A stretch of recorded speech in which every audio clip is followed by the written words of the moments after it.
ములి మమ్ము గిర్రే బస మురు మురు గందుడి నునిరే దంగుడి రో బాహా కోసా నునిరే దంగుడి రో బాహా కోసా.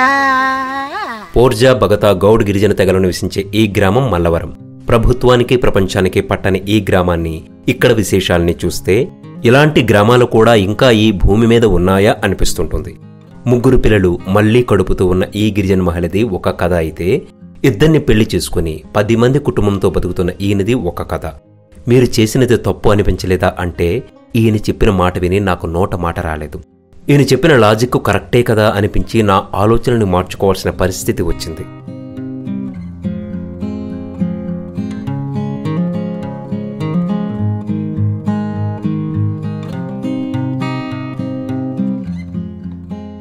ఆ ఊరు పుట్టి 60 ఏళ్లు అయింది. 4 కిలోమీటర్ల దూరంలో రాష్ట్రానికి విద్యుత్ అందించే lower Sileru hydro electrical power project ఎక్కడే ఉన్నా వాళ్ళకి ఇంతవరకు కరెంటు లేదు, తాగడానికి నీరు లేక వర్షం నీళ్లు పట్టుకుని తాగుతున్నారని ఒక మిత్రుడు చెబితే ఆ కష్టాన్ని ప్రభుత్వానికి ప్రజలకు చూపించారని అక్కడికి వెళ్ళా.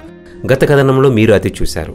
ఈ కథనానికి దానిని కూడా చివరిలో జోడిస్తాను, చూడని వాళ్ళు చూడండి. అలాగే ఛానల్కి కొత్త వాళ్ళు వెంటనే సబ్స్క్రైబ్ చేసుకుంటారని మనవి చేస్తున్నాను.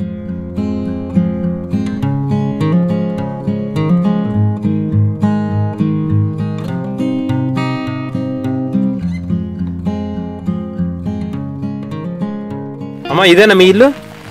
చిన్న పాప ఏది? పాప పేరు లక్ష్మి కదా? చిన్న పాప పేరు లక్ష్మి. ఏం చేస్తుంది లక్ష్మి? ఎక్కడుంది లక్ష్మి? ఏం చేస్తున్నావు నువ్వు? ముఖానికి ఏం రాసుకున్నావు? కళ్ళు మండుతాయి నీకు ఇప్పుడు.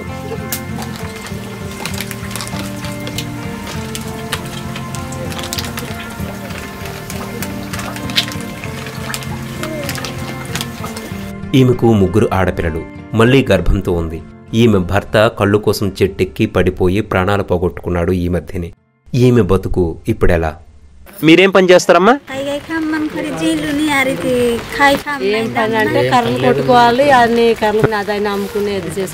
చేస్తున్నారు. మీకు పెన్షన్ రావడం లేదమ్మా? పాప, నీ పేరేంటి? ఏమైంది మీ నాన్నకి? ఎప్పుడు ఎన్నాళ్ళైంది? తను కూడా మీ పాపే. చూడండి, ఈ పిల్లలు కనిపిస్తున్నారు, ఈమె కనిపిస్తుంది కదా.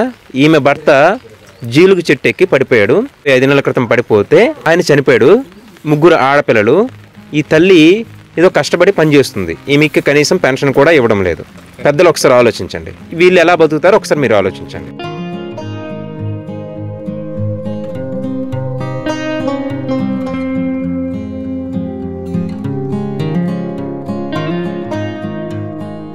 ఇంతవరకు అందరికి పోడు అయితే ఉంది, పోడు కొట్టుకున్నారు. అన్ని ప్రాంతాలకు ఇచ్చారు పోడు పట్టాలు. ఇప్పుడు వైరావరం పక్కన ఉన్నటువంటి 6 కిలోమీటర్ 10 కిలోమీటర్ వైరావరం మండలం ఉంది, వాళ్ళ పోడు పట్టాలు ఇచ్చారు. కానీ ఈ ప్రాంతంలో ఉన్నటువంటి వారికి పోడు పట్టలు ఇంకా అందలే, ఇంకా రాలేదు. సో పోడు పట్టలు వస్తే ఏమవుతుందంటే వీళ్ళకి ఉపాధి పని అనేది పట్ట ఉంటుంది కాబట్టి ఉపాధి పని చేసుకోవడానికి ఉంటుంది. సో రోజుకి 250 రూపాయలైనా వీళ్ళు కూలి పని చేసుకుంటే ఈ గిరిజనులు కనీసం రోజుకి 3 పూటలు తినడానికైనా లేకపోతే 2 పూటలు తినడానికైనా అవకాశం ఉంటుంది. కాబట్టి పోడు చూస్తున్నారు ఈ పిల్లలు, వీరు తండ్రి లేడు, తల్లి ఏం చేయగలదు? కనీసం ఉపాధి పని ఉంటే గవర్నమెంట్ ఇచ్చి ఉపాధి పని ఉంటే గవర్నమెంట్ ఉపాధి పని పెట్టి వాళ్ళకి 10 సంవత్సరాలు అవుతా ఉంది. ఈ రోజు కూడా ఉపాధి పథకం అని అందలేకపోతే తల్లి కన్నీటితో ఏడుస్తాం. 4 బిడ్డలు, ఇప్పుడు ఆమె మళ్ళీ కడుపుతూ ఉంది.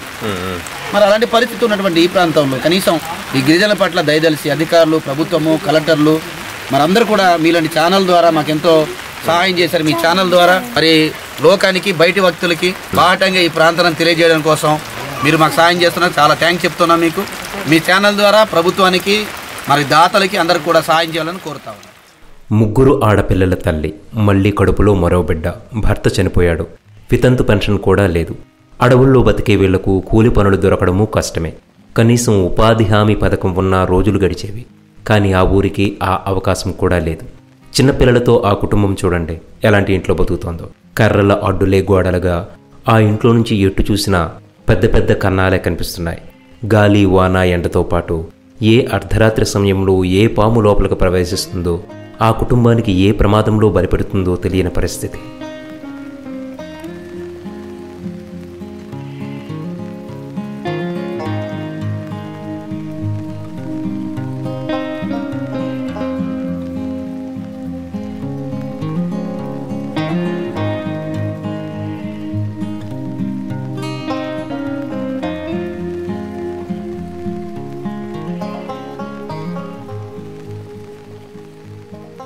ఇది వంటగది. ఈ ఇంట్లో ఎంతమంది ఉంటారు? 10 మంది ఉన్నారు. అన్నదమ్ములు ఉంటారా? 10 మంది? అన్నతమ్ములు లేదు. 10 మంది ఎవరెవరు ఉంటారు చెప్పండి. మేము, మా పిల్లలు. మీకు పిల్లలు ఎంతమంది? మొత్తం 7. ఇంకా 2 భార్యలు. ఒక కుటుంబము 4 నుండి బతకడమే కష్టంగా ఉంది. అలాంటిది 10 మంది ఎలా పోషిస్తున్నారు? ఇంకా ఏదో కూలినాలి వ్యవసాయం గట్టి చేసుకొని బతుకుతున్నారు కదా. ఏదో పిల్లడికి, ఏదో పాపకి పెద్ద సమస్య వచ్చింది అనుకోండి, ఏం చేస్తారు మీరు? డబ్బులు ఎక్కడి నుంచి వస్తాయి మీకు? అంటే ఇంకా అలాగే ఏదో బాధపడాల్సి వస్తుంది. చెప్పండి, నిజం చెప్పండి. మీరు ఇప్పుడు మీకు పెద్ద సమస్య వచ్చింది, ఆరోగ్య సమస్య వస్తుంది, ఇబ్బంది అండి. మరి ఇబ్బంది. తమ్ముడు, ఏం కూర ఈరోజు? వెదురు కొమ్ములు కూర చేశారు. ఏం వేసుకున్నావు నువ్వు? కూర లేదా? దీంట్లో ఏం వేసుకున్నావు? ఉప్పు వేసుకున్నావు. నీరా? నీరు అన్నం తినేస్తున్నావా? మరి చారు పప్పు ఏం లేదా నీకు? ఎందుకు లేదు చెప్పు. చేయలేదా? ఎప్పుడు చేయరా మీరు? మంద ఎక్కువైతే మజ్జిగ పలచన, ఇదే మనకు తెలిసింది. పేద కుటుంబాలు ఎక్కువ మంది పిల్లల్ని కనడం వలన వాళ్లను సరిగా పోషించలేక, వాళ్ళని పెంచడానికి మరింత పేదరికంలోకి వెళ్ళిపోతూ, వీళ్ళు సరిగా బతకలేక పిల్లలకి మంచి భవిష్యత్తు ఇవ్వలేకుండా జరుగుతుంది. ఇదే సామాజిక దృశ్యం. కానీ ఈయన కథ మాత్రం వేరు. మీకు ఇది మంచిదైనా, కరెక్టేనా? ఎంతమంది పిల్లల్ని కనడం అంటే నేను అడుగుతున్నాను, మీకు డైరెక్ట్గానే అడుగుతున్నాను. మీరు చేసింది రైట్ అయితే 10 మంది చేస్తారు, మీరు చేసింది తప్పు అయితే ఇలా చేయకుండా ఉండరు. అవునా కదా? ఇబ్బందినండి. మాకు ఆస్తిపాస్తుల కన్నా పిల్లలు ముఖ్యం అన్నది మేము ఆలోచిస్తామండి. ఈ కొడుకు కాకపోయినా ఈ రోజుల్లో 2-3 బిడ్డలు ఉన్నా సరే సరిగా చూడటం లేదు. ఇంతమంది బిడ్డల్లో ఏ కూతురు కొడుకు ఎవరో ఒకరు చూస్తారన్న ఆస్తి. గిరిజనులు చాలా గ్రామీణ ప్రాంతాల్లోనూ ఇదే ఆలోచన ఉంటుంది. ఎక్కువ మంది పిల్లల్ని కంటే ఎవరో ఒకరు చూసుకోరా అనే ఆశ. తల్లిదండ్రులను కూడా సరిగా చూడని వాటాలు వేసుకుని మేమే చూడాలా మీరు చూడరా అంటూ కయ్యాలాడుకుని చివరికి తల్లిదండ్రులను వదిలేసే 4-5 సంతానాల కుటుంబాలు కూడా మనకు సమాజంలో బోలెడన్ని కనిపిస్తాయి. ఏకాకిలాగా మనిషిని నేను, నాకు ఎవరు లేరు. కన్న తండ్రి చనిపోయారు. అడవిలో నాన్నగారు తీసుకుని వచ్చి ఇక్కడ వదిలేసి చనిపోయారు ఆయన. ఈ అడవిలోనే ఏదో వ్యవసాయం కూలీని చేసుకొని బతుకుతున్నాను. ఇక్కడే మనకు సందేహం వస్తుంది. ఒంటరితనం అనుభవిస్తున్న వాళ్ళు పెద్ద కుటుంబాన్ని ఏర్పాటు చేసుకోవడం తప్ప అంటే ఆ ఆలోచన తప్పు కాదు. కానీ మన పరిస్థితిని గమనించుకొని అడుగేయడం ఉత్తమం. గంపెడు పిల్లల్ని కనేసి వాళ్లకు మంచి జీవితాన్ని అందించకపోవడం, వాళ్ళు తమ బతుకులను చూసి తల్లిదండ్రులను ఆక్షేపించాల్సి రావడం శ్రేయస్కరం కాదు కదా. పోతే ఇంతమంది పిల్లలు మాకు అవసరం అంటే నా వంతున్న వరకు అయితే ఇది రైటేనండి. ఎందుకంటే నాకు ఆస్తులు వద్దు, డబ్బులు వద్దు, కానీ పిల్లలు ఉంటే నాకు ఇవాళ కాకపోయినా నాకు తగ్గే వయసులోనైనా సరే, వయసు అయిపోయినప్పుడు భార్యాభర్తలకి ఒక ముద్ద ఏదో ఒక కూతురో కొడుకు మంచిగా చూసుకోవడం మాకు ముఖ్యం. దానివల్ల పిల్లల్ని కూడా ఎక్కువ మా ఆదివాసీల్లో కంటడం జరుగుతుంది. మీరు చెప్పింది బాగానే ఉంది. ఏంటి ఇప్పుడు సరిగ్గా చూసుకోవడం లేదు కాబట్టి ఇంతమంది పిల్లలు ఎవరో ఒకరు పిల్లలు చూసుకుంటారు కదా అని మీరు అంటున్నారు. నిజమే. ఇప్పుడు వీళ్ళకి చదువులకి ఖర్చులు అవుతాయి, వీళ్ళకి ఏదైనా ఆరోగ్య సమస్య వస్తే ఖర్చులు అవుతాయి. దానికి ఎక్కువ ఖర్చులు అనుకోండి, ఎక్కడి నుంచి తీసుకొస్తారు మీరు? ఏదోలాగా అప్పో చేసుకుని అయినా సరే తర్వాత బాకీలు అప్పులు కనుక తీర్చుకుంటాం, తీసుకెళ్తాం. మా శక్తులు ప్రయత్నించినంత వరకు తీసుకెళ్తాం. అంతగా మనకి రాసి పెట్టలేదు అనుకుంటే ఇంకా చనిపోవడం. అప్పో చేసి కష్టం వస్తే పిల్లల్ని పోషిస్తాను, జబ్బో జ్వరమో వస్తే ఇలాగే చేస్తాడు, మరీ మించిపోతే చనిపోతారు అని తేల్చేశాడు. అదే 1-2 పిల్లలు ఉంటే 4 డబ్బులు వెనకేసుకోవచ్చు, పిల్లల ఆరోగ్యము చదువు చక్కగా ఉంటుంది, వాళ్లకు మంచి పోషకాహారం ఇవ్వచ్చు, సంతోషకరమైన కుటుంబం ఉంటుంది. అదే ఇంతమంది అయితే బోలెడైన సమస్యలు కళ్ళ ముందు కనిపిస్తున్నది ఇదే. పిల్లలు లేని టైంలో 13 సంవత్సరాలు మాకు నరకంగా ఉండేదండి. పోటీ మాటలు, ఫ్రెండ్స్ కానీ. అప్పుడు బాబు ఉన్నాడు కదా? లేదండి. ఈవిడ్ని తీసుకొని వచ్చి ఒక 6 నెలల తర్వాత పెద్ద ఆవిడ కడుపున పెద్ద బాబు కడుపున ఇదయ్యారు. ఆ తర్వాత 6 నెలలు వెనక ఈవిడికి పెద్ద పాప ఒకటి కడుపులో పడింది. ఏకాంతం వేరు, ఒంటరితనం వేరు. గజిబిజి జీవితం నుంచి విశ్రాంతిని కోరుకునే వాళ్ళు తీసుకునేది ఏకాంతమైతే, నా అనేవాళ్ళు లేక కష్టం సుఖం చెప్పుకోవడానికి తోడు కూడా లేకపోవడం ఒంటరితనం. ఈయన అనుభవించింది ఇదే. అందుకే బలంగా నిర్ణయించుకున్నాడు తనకంటూ ఒక పెద్ద కుటుంబం ఉండాలని. భార్య పిల్లలతో ఇల్లు గలగలలాడుతుంటే ఎంత సంతోషం, అదే కోరుకుంటున్నాడు.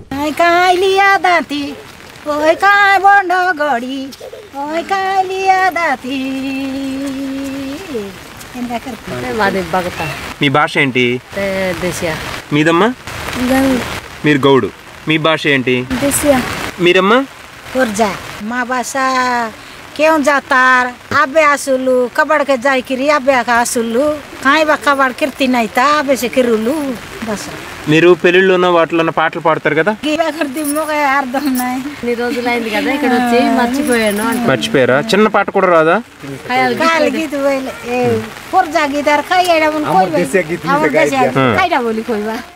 ఎన్నాళ్ళైనా ఎన్నేళ్ళైనా తమ సంస్కృతి ఆచారం భాష సంప్రదాయం గుర్తొస్తే ఎన్ని కష్టాల్లో ఉన్నా అలవోకగా అంతులేని ఆనందం తనుకొచ్చేస్తుంటుంది. पणुकाई करी निचुड़ी देली नुनी तोड़ू सहीर डांडे कलिया दाती तोड़ू सहीर डांडे आसुली रे जाऊली मामो गेरे बसा मुरु मुरु गेंदुड़ी दांगुड़ी रोकसा ओय कालिया दाती ओय काय बोंजो गोडी మా దంగుడి రోబా కోసా. ఇదేం పాట అండి? దేనికి పాడతారు ఈ పాట?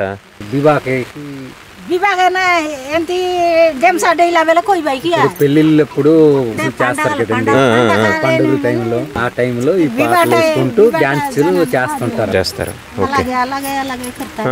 ఈ వయసులో ఉన్న పాట పాడుతూ ఆ ఆట ఆడుతున్నప్పుడు ఆమె ముఖంలో ఉరిమే ఉత్సాహం చూస్తే అర్థమైపోవడంలా పెళ్ళిళ్ళప్పుడు పాడతారు. పెళ్ళిళ్ళు ఇలాగ మామూలు పండగలకి. ఇది పోర్జాలను. మీరు భగతలు. మీరు భగతల్లో మీ పాటలు ఏమైనా పాడతారా? ఎప్పుడు అంటే చిన్నప్పటి నుంచి అందుకని మాకు ఒడియా పాటలు అంటే రావు. భగతలు చేప మాంసం అది తింటారమ్మా? చేప తింటాం, అడవిలో జంతు మాంసం అంటే తింటాం. బయట ఈ మామూలు పందిలు అంటే తినాం. అడవిలో జంతువులు అంటే గొర్రెలు, జింకలు. మీరు ఎప్పుడెప్పుడు వేటకెళ్తారమ్మా మీ మగాళ్ళు? మా మగాళ్ళు అంటే మామిడికాయ పండుగ చేసుకుంటా చైత్ర నెలలో. ఆ టైంకి మగాళ్ళు పండగ అనేసి వేటకెళ్తారు. అప్పుడు కొట్టుకొస్తారు ఈ తుర్రీలు, పందిలు గానా, ఈ రాచిలకలు, ఏది జింకలు గట్టైనా గొర్రెలు అయినా దొరికితే అవి కొట్టుకొస్తారు. ఏది లేకపోతే కళ్ళు కానీ అలాంటివి ఏమి కానీ చేస్తారా మీరు? జీలుకు కళ్ళే గీస్తారు.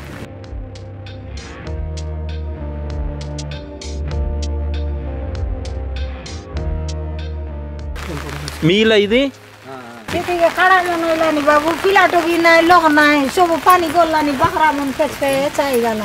భయానికి భాష అవసరం లేదంటాడు ఓ సినిమాలో విలన్.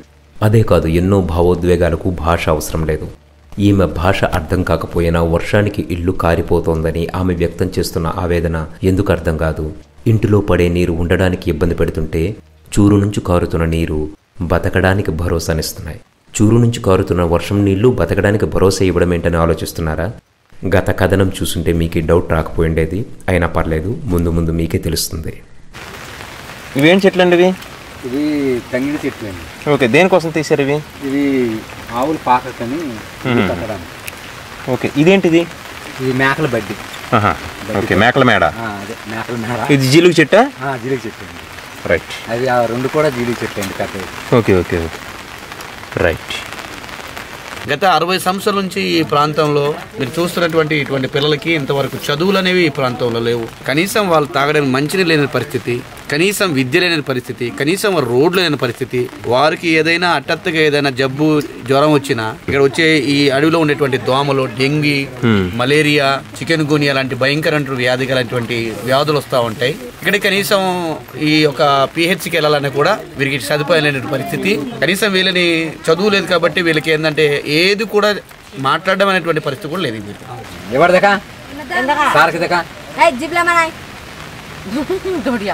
నూరా, నీ పేరు చెప్పు. మీ తమ్ముడికి పంపించు. రాడా? అరే నూరా, నీ పేరు చెప్పు. గురు, నీ పేరు చెప్పు. పద్మ. అరే నూరా, నూరా పాప, నూరా నీ పేరు? జమున. రైట్, నువ్వు వెళ్ళు, వెళ్ళిపో. జా. నీ పేరు? చెప్పు, ఇటు చెప్పు. 2వ క్లాసు. ఎక్కడ చదువుతున్నావు నువ్వు? ఏంటి? పొల్లూరు.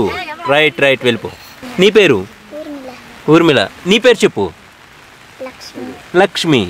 నువ్వేం చదువుతున్నావు? 5th class. 5th క్లాస్ అయిపోయిందా? ఇంకా అవ్వలేదు, అవుతుందా? Right right right. లక్ష్మి, నువ్వేం చదువుతున్నావు? నాన్న నీ పేరేమిట్రా? ఎక్కడ చదువుతున్నావు నువ్వు? పొల్లూరు మీకు ఇక్కడికి ఎంత దూరము, ఎన్ని కిలోమీటర్లు? 5 కిలోమీటర్లు. అక్కడ ఎంతవరకు స్కూల్ ఉంది? 5 తర్వాత 6వ తరగతికి ఎక్కడికి వెళ్తారు మీరు? మోతుగూడెం ఎంత దూరం మీకు? అమ్మ మోతుగూడెం ఎంత, ఎన్ని కిలోమీటర్లు ఉంటుంది మీకు? 11 అవుతుంది. ఇక్కడ నుంచి మీరు మోతుగూడెం వెళ్ళాలంటే 11 కిలోమీటర్లు. మోతుగూడెం వెళ్ళి చదువుకున్న వాళ్ళు ఎవరైనా ఉన్నారు ఇక్కడ? లేరు సార్. ఎందుకు లేరు? అంటే మనం అంత 5 దాకా చదివించి హాస్టల్లో పెట్టాము. హాస్టల్లో పెట్టేసాము పిల్లలు. ఇప్పుడంటే 4. ఏ ఊరు హాస్టల్? ఒకటి గూడూరులో 3 ఉన్నారు కుర్రోళ్ళు, ఇద్దరు అమ్మాయిలు తూన్కొండలో చదువుతున్నారు. అంటే ఇక్కడ పూర్తి అయిపోతే మాకు ఇక్కడ మోతుగూడెం పంపించాలంటే కష్టం కదా, మాకు పొద్దున్న సాయంత్రం తీసుకురాలి. అందుకని మేము అక్కడ పంపించేసాం. అందరూ హాస్టల్లోనే చదువుతారు. విద్య ఒక ప్రాంతం, ఒక జాతి, ఒక తెగ, ఒక సమూహం, ఒక గ్రామం, ఒక దేశం అతి వేగంగా అభివృద్ధి చెందాలంటే విద్యకు మించిన మార్గం లేనే లేదు. కానీ మన తెలుగు రాష్ట్రాల్లో ఎన్నో తెగలకు దానినే దూరం చేశారు పాలకులు. మీరు చదువుకున్నారా? ఎంతవరకు చదువుకున్నారు? 5వ క్లాస్ వరకు చదువుకున్నారా? ఎక్కడ చదువుకున్నారు మీరు? పొల్లూరులో చదువుకున్నారు. 5 తర్వాత ఎందుకు చదువుకోలేదు? దూరం కదా, అందుగా వెళ్ళి రావడానికి దూరం అని చదువుకునేది. అక్కడతో ఆపేశారు. మరి ఇప్పుడు ఏం చేస్తున్నారు? ఇప్పుడు ఇంట్లోనే ఉంటున్నాను. మీకు ఇప్పుడు ఎంత వయసు? మీకు 15. మీకు పెళ్ళిడు వచ్చిన తర్వాత పెళ్లి చేసేస్తారు. ఉద్యోగం చేయాలని, పెద్ద చదువులు చదవాలని అలాంటి ఆలోచనలు ఏమైనా ఉన్నాయమ్మా మీకు? చదువుకోవడానికి మీకు ఉంది, కానీ చదవడానికి అవ్వలేదు. మీరు అవకాశం ఉంటే ఇప్పుడు చదువుకోగలరా మీరు? అంటే ఏజ్ ఎక్కువైంది కదా, మీకు పెళ్ళిళ్ళు చేయాలంటే పిల్లలకి ఏ ఊరు సంబంధాలు చేస్తారు? ఇప్పుడు బలిమెల మల్కనగిరి డిస్టిక్లో ఒక 4-5 చోట్లలో మా ఆదివాసులు, మా కుటుంబస్తులు ఉన్నారు. మాకు బంధువులు ఇలాంటి వాళ్ళ వల్ల మేము వెళ్ళి, పిల్లలు కూడా వెళ్తారు, వాళ్ళు కూడా ఇటు వస్తారు. వాళ్ళని చూసి మేము వెళ్ళి అడగడం, లేదంటే ఇష్టపడితే పిల్లలు కూడా వచ్చేసి రోజుల్లో అంటే లేచిపోయారన్న ఇలాంటివి జరుగుతుంది. మీ ఆదివాసీలో ఇష్టపడితే చాలు పెళ్లి చేసుకుంటారు. అలాగా చేసుకుంటానండి. అలా పెళ్లి సంబంధం మాట్లాడాలన్నా సరే వెళ్ళి మాట్లాడిన తర్వాత సారా తీసుకెళ్తాము, పళ్ళు గట్ట ఇలాంటివి మా ఆచారం ప్రకారం తీసుకెళ్తాము. మీకు పెళ్లి ఏ సాంప్రదాయం ప్రకారం జరుగుతుంది? ఎస్టీ ఆదివాసీ లెక్కలోనే జరుగుతుంది. ఎక్కడ జరుగుతాయి? ఇంట్లో జరుగుతాయా, గుడిలో జరుగుతాయా? లేదండి, ఇంట్లోనే. ఎన్ని రోజులు జరుగుతుంది ఒక పెళ్లి? ఒక పెళ్లి ఒక 4-5 రోజుల్లో ఉంటుందండి. అంటే బంధుమిత్రులు అందరూ వచ్చి పెళ్లి జరిగి అదంతా మళ్ళీ వాళ్ళు వెళ్ళిపోయినంత వరకు ఒక 4-5 రోజులు పడుతుంది. మీరు ముహూర్తాలు ఏమైనా పెట్టుకుంటారా? ఈ రోజుల్లోనే పెళ్లి జరుగుతుంది అనుకుంటారా? అంటే పలానా రోజు ముహూర్తం ఉంది, ఈ రోజుకి చేద్దాం అనేసి ముందు ముహూర్తం చూస్తే పెళ్లి. మీకు ముహూర్తం ఎవరు చూస్తారు? అంటే గురువులు ఉన్నారండి, మా బైరాగి గురువు అని అంటారు. ఆయన ముహూర్తం ఎలా చూస్తారు? ఆయన పంచాంగం తాటాకుల్లో రాసి ఉంటారు కదా, చూసి చెప్తారనమాట. ఆ బైరాగి ఎక్కడ ఉంటారు మీకు? 3-4 ఊర్లకి ఒక కాడ. ఇప్పుడు మీ బైరాగి ఎవరు? ఏ ఊరు? మాకు బైరాగి అంటే ఇక్కడ మన బలిమెల అక్కడ ఉంటున్నారు. అక్కడికి వెళ్ళి మీరు ఏదైనా ముహూర్తం చూసుకుంటారు.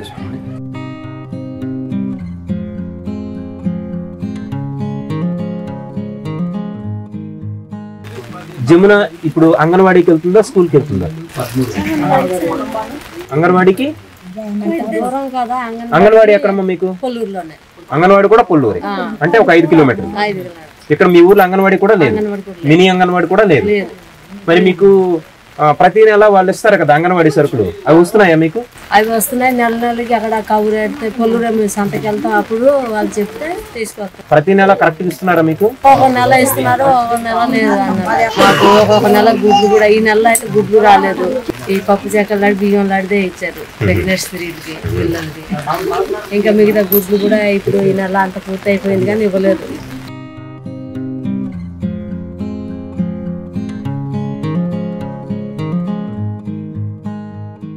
మీకు పెన్షన్లు వస్తున్నాయా మీ ఊరికి? వస్తున్నాయి. ముసలి వాళ్ళకి పెన్షన్లు వస్తున్నాయా? అంటే ఆ ముసలోడికి ఇంకొక ముసలోడికి వస్తున్నాయి.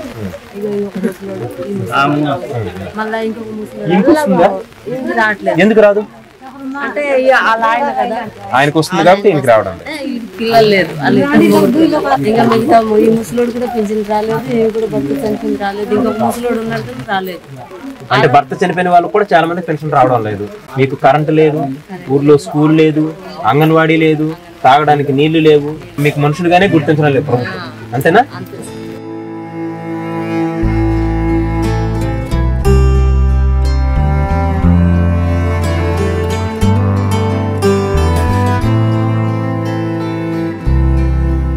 రాష్ట్ర ప్రజలందరికీ తమ కష్టంతో వాళ్ళు కరెంటు అందించారు. కానీ వాళ్లకు మాత్రం కరెంటు లేదు. 60 ఏళ్ల నుంచి అంధకారంలోనే బతుకుతున్నారు. అంతేకాదు వాళ్లకు తాగడానికి మంచినీరు లేక వర్షపు నీళ్లు తాగుతున్నారంటే వాళ్ళు ఏ పరిస్థితిలో బతుకులీడుస్తున్నారో మీరే అర్థం చేసుకోండి. పైగా మా ఊరికి కరెంట్ ఇవ్వండి అంటే 12 లక్షలు ఇస్తే మీ ఊరికి కరెంట్ ఇస్తామని విద్యుత్ అధికారులు తేల్చెప్పారు. కనీస అవసరాలు ప్రజలకు కల్పించాల్సిన ప్రభుత్వమే ఇలా అంటే ఆ గిరిజనులకు దిక్కెవరు? మనం ఈరోజు అల్లూరి సీతారామరాజు జిల్లా మూతుగూడెం పంచాయతీ చింతూరు మండలం మల్లవరం అనే గ్రామంలో ఉన్నాం. మీరు తమ్నైల్లో చూస్తే కరెంటు లేని గ్రామం అని కనిపిస్తుంది. కరెంటు లేదు అంటే మనకంటే సామాజికంగా ఎంత వెనకబడి ఉన్నారన్నది మీకు తెలియజెప్పడానికే ఎంత దూరం వచ్చాం. చివరి వరకు చూడండి, అది మీ బాధ్యత. ఇలాంటి విషయాలు చూడడం మీ బాధ్యత. మీకు తెలిసిన అధికారులకు చెప్పండి. మీరేమైనా సాయం చేయగలుగుతానంటే అది కూడా చెప్పండి.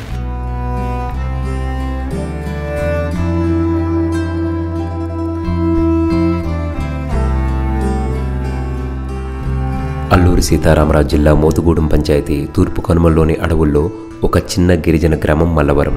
Andhra Pradesh power generation corporation limited AP Genco 1978లో జల విద్యుత్ కేంద్రాన్ని నిర్మించడానికి అవసరమైన కూలీలను ఒడిషా నుంచి రప్పించింది. అలా మల్కాన్గిరి, కొరాపుట్ జిల్లాల నుంచి పొట్టకూటి కోసం ఇక్కడకు వచ్చి స్థిరపడిన పోర్జ, గౌడ్, భగత తెగల గిరిజనులే ఈ గ్రామస్తులు. ఈ ఊర్లో ఎన్ని ఇల్లున్నాయి? 13 ఇల్లులు ఉన్నాయి సార్. కాకపోతే ఒక ఇల్లులో 2 కుటుంబాలు కూడా ఉండిపోతున్నాం. మీ ఊర్లో టీవీలు అవి చూస్తారా? లేవు సార్, కరెంట్ లేవు. సీలేరు నదీ పరివాహక ప్రాంతంలో ఉన్న ఈ గ్రామంలో 13 ఇళ్ళు, 15 కుటుంబాలు, 100 మంది జనాభా ఉన్నారు. ఈ గ్రామంతో పాటు ఇలాగే పని కోసం వచ్చిన మరికొంతమంది సమీపంలోని తడికవాగు, రాజుకెంప్ గ్రామాలను ఏర్పాటు చేసుకున్నారు. ఆశ్చర్యకరమైన విషయం ఏంటంటే ఇప్పటికీ ఆ 2 గ్రామాలకు కూడా కరెంట్ లేదు.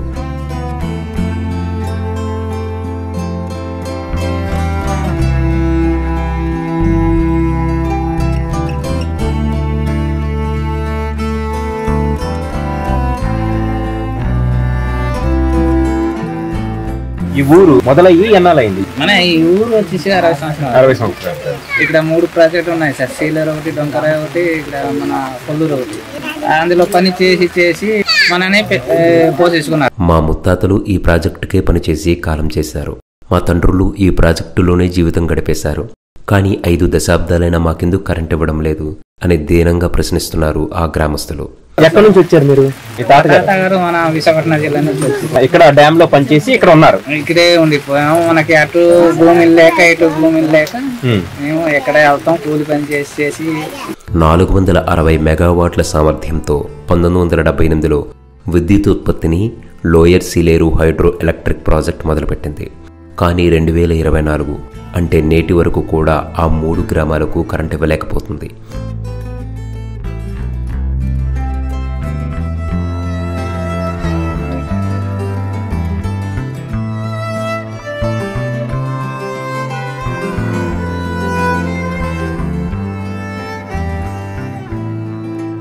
అనేక సార్లు కలెక్టర్లు కానీ లేకపోతే అధికారులు కానీ, జేఈలు కానీ, కలెక్టర్ల కోసం కూడా మేము ఎంతో మందికి మొరపెట్టుకున్నాం. స్పందనలో కానీ అధికారులు కానీ కలెక్టర్ తీసుకెళ్లి పేపర్లు పెట్టుకున్నా మాకు ఇంతవరకు కరెంట్ అనేది రాలేకుండా. ఈ రోజు వరకు కూడా కరెంట్ అనేటువంటి బల్బ్ ఎలా ఉంటుందో మాకు తెలియదు ఇక్కడ. కాబట్టి మేము ఇక్కడే ఈ జల విద్యుత్ కేంద్రాలు తయారవుతాయి. రాష్ట్ర మొత్తానికి జల విద్యుత్ కేంద్రాలు అనేవి ఈ ప్రాంతంలో తయారవుతాయి. ఇక్కడ ఉత్పత్తి అవుతుంది. సీలర్ ఉత్పత్తి అవుతుంది, డొంకర ఉత్పత్తి అవుతుంది, మోతూరులో కూడా పొల్లూరు పవర్ ప్రజలు ఉత్పత్తి అవుతుంది. వాటి నుంచి భారీ స్థాయిలో విద్యుత్ ఉత్పత్తి అవుతోంది. వాటి నిర్మాణానికి రాళ్లెత్తింది ఈ కూలీలే. యంత్రకోరలకు జలాభిషేకం చేసింది ఈ గిరిజనులే. కానీ వీళ్లకు మాత్రం ఇప్పటికీ కరెంటు లేదు, నీళ్లు లేవు. కానీ ప్రక్కన 5 కిలోమీటర్ దూరం ఉన్నటువంటి ఈ కొండ ప్రాంతంలో ఉన్నటువంటి ఈ గిరిజనులకి ఏవైనా జల విద్యుత్ కేంద్రం మరమ్మతులు వస్తే, కాలువ పనులు వస్తే మాత్రం వీలే పని చేయాలా, వీలే కూలి పని చేయాలి. కానీ వీళ్ళకి మాత్రం కరెంట్ ఇచ్చే పరిస్థితి గవర్నమెంట్ దగ్గర లేదు. ఇప్పటికీ అక్కడ ఏమైనా సమస్య వచ్చినా కూలీలు కావాలన్నా మళ్లీ వీళ్ళే అక్కడ పనిచేస్తుంటారు. అయితే గవర్నమెంట్ మేము అడిగినప్పుడు కలెక్టర్ గారు ఎస్టిమేషన్ వేశారు, జైలు వచ్చి ఎస్టిమేషన్ వేశారు. అన్ని వేసిన తర్వాత దగ్గర 11,50,000 చిల్లర ఈ ఎస్టిమేషన్ వేసిన తర్వాత ఈ ప్రాంతంలో ఇదే కలెక్టర్ గారు లేకపోతే ఇక్కడ పిఓ ఉన్నటువంటి పిఓ, ఐటీడీఎఫ్ పిఓ గారు కానీ లేకపోతే ఏఈలు కానీ జైలు కానీ చెప్పేది ఏంటంటే కరెంట్ ఇవ్వాలంటే మీరు 11 లక్షలు కట్టండి అని చెప్పారు. అయ్యా, మా గ్రామంలో గత 20 సంవత్సరాల నుంచి కరెంటు సదుపాయం లేక చీకట్లోనే బతుకుతున్నాం. కావున మా గ్రామ ప్రజలకు కరెంటు ఇప్పించవలసిందిగా ప్రార్థిస్తున్నాం. చింతూరు ఫారెస్ట్ ఆఫీసర్ గారికి అది పంపించారనమాట. సో ఇదేమన్నా అప్పుడు కలెక్టర్ ఫారెస్ట్ ఆఫీసర్ ఏం చేశారు, ఎస్టిమేషన్ వేయించారు. మీరు పెట్టింది మీరు ఎవరికి ఇచ్చారు? సో కలెక్టర్కి ఇచ్చారు. కలెక్టర్ గారు ఎవరికి ఇచ్చారు? పిఓ చింతూరు పిఓ గారికి ఇచ్చారు. ఎన్నోసార్లు విద్యుత్ కేంద్రానికి వెళ్లి మొరపెట్టుకుంటే ఎట్టకేలకు జిల్లా కలెక్టరు ఐటీడీఏ పీఓ కలిసి ఆ ఊరికి విద్యుత్ కల్పించడానికి అవకాశాలను గత సంవత్సరం అంటే 2023 జూన్ 3న వచ్చి పరిశీలించారు. 11,99,000 అంటే 12 లక్షలు కరెంట్ వేయడానికి 12 లక్షలు అవుతుంది. 12 లక్షలు మీరు కట్టుకుంటారా అని గ్రామస్తులను అడిగారు. ఎవరు అడిగారు? అదే పీఓ గారు అడిగారు. మల్లవరానికి కరెంటు కావాలంటే అన్ని ఖర్చులకు దాదాపుగా 12 లక్షల రూపాయలు అవుతుందని, అది మీరే చెల్లిస్తేనే కరెంటు ఇస్తామని ఆ గ్రామస్తులకు తేల్చి చెప్పారు. అదేంటి మాకు మీరు వేయాలి కదా, మమ్మల్ని అడుగుతున్నారని చెప్పి అడిగితే ప్రభుత్వం నిధులు లేవు. అది ఇప్పుడు అన్నారు ఈ మాట 6 మంత్ అవుతుంది. 6 మంత్స్ క్రితం అన్నారు. అన్ని ఊళ్ళకి కరెంట్ లేదనేది. మల్లవరం ఒకటి, సేమ్ జిల్లా, సేమ్ మండలం, సేమ్ పంచాయతీ. ఇక్కడ ఈ గిరిజన తినడానికి తిండి లేదు, ఎన్ఆర్జీఎస్ వర్కులు లేవు, కూలీ పనులు లేవు. వీళ్ళు ఎలాగ 11 లక్షలు పెట్టి కట్టుకుంటారు ఈ డబ్బులు అని మేము ఏం చేయాలో తెలియక అలా ఆగిపోయినప్పుడు ఇంతవరకు కూడా కరెంట్ అనేది రాలా. మరి ఉపాధి హామీ ఉంది కదా మీకు? ఉపాధి హామీ లేదు సార్. లేకపోవడం ఏంటి? నాకు లేదు సార్. ఈ గ్రామానికి ఇవ్వలేదు. అడవిలో ఉన్నారని కనీసం జాతీయ గ్రామీణ ఉపాధి హామీ పథకం కూడా చెల్లక, ఆ గ్రామస్తులకు పని లేక, పని దొరకక నానా అవస్థలు పడుతుంటే, బతకడానికి ఇబ్బంది పడుతుంటే వాళ్ళు 12 లక్షలు ఎలా ఇవ్వగలరు చెప్పండి? అందుకే మా వల్ల కాదు సారు అని చెప్పేశారు ఆ గ్రామస్తులు. అంతే, ఆ ఊరికి అక్కడితోనే విద్యుత్ ఆగిపోయింది.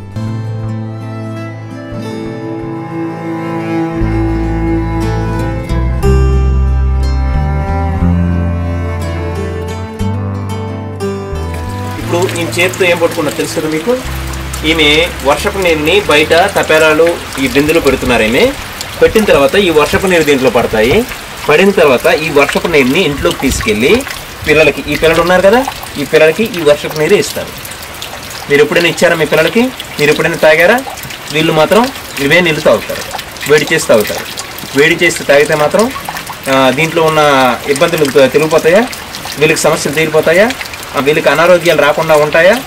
ఇవన్నీ ఈ గ్రామంలో జరుగుతున్నాయి. ఇది అల్లూరి సీతారామరాజు జిల్లా చింతూరు మండలం మల్లవరం గ్రామం. ఈ గ్రామంలో జరుగుతున్న వింతలు. ఆ ఊరిలో చాలా ఇళ్లకు పైన కిందకు వేలాడుతూ టార్పాలిన్ కవర్లు కనిపిస్తుంటాయి. వర్షాలకు గుడిసెలు కారకుండా అవి వేసుకున్నారేమో అనుకుంటున్నారు చూసేవాళ్ళు ఎవరైనా.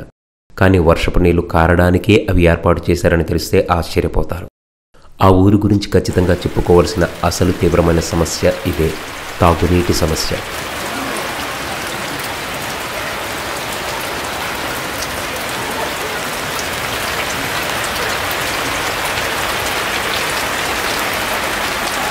ఇప్పుడు నీళ్ళు ఉన్నాయి కదా, ఇవి దేనికి ఉపయోగిస్తారు?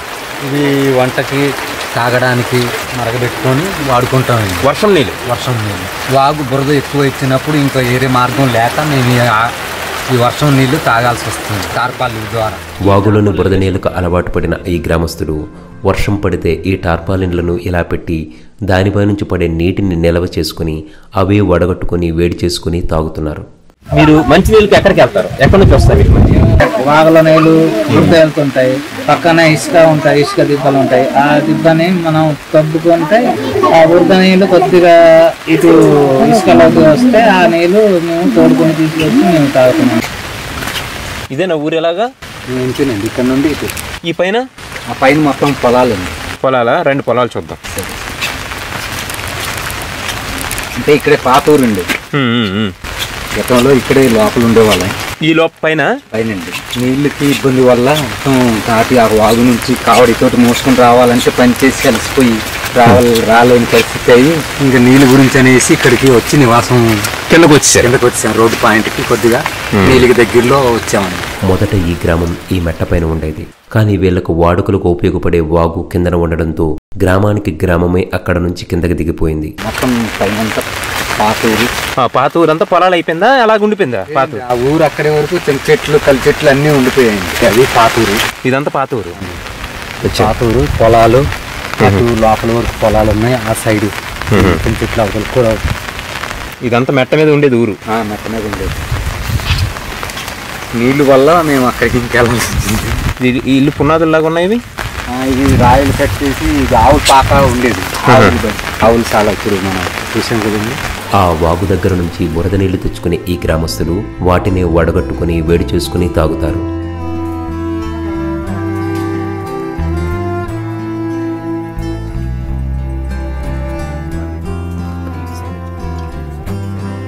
ప్రభుత్వం కుళాయిలు ఏమి ఇవ్వలేదా?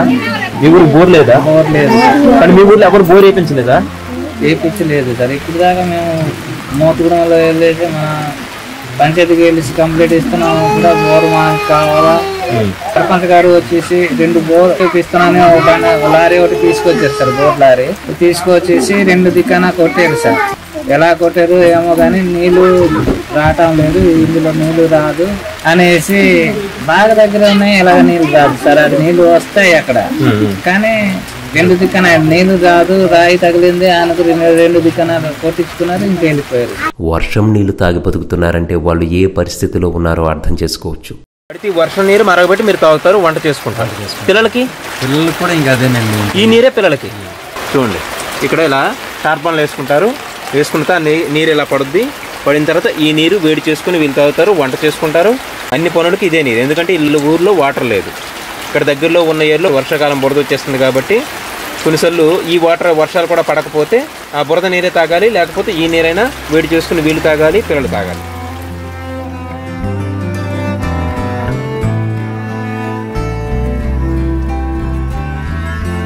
ఈమె బతుకు ఒక బాధాకరమైన స్టోరీ. ఇది వచ్చే కథనంలో చెప్పుకుందాం. ఇది ఈ మల్లవరం గ్రామస్తుల దేనగాథ. మరో కథనంతో మళ్ళీ కలుద్దాం. కొత్త వాళ్ళు వెంటనే ఛానల్ను సబ్స్క్రైబ్ చేసుకోవాలని మనవి చేసుకుంటున్నాను. ఈ కథనం నచ్చితే లైక్, బాగా నచ్చితే షేర్ చేయండి. అభిప్రాయం మాత్రం కామెంట్ చేయండి. ఉంటా మరి. ప్రేమతో మీ సురేష్ జుత్తాడ.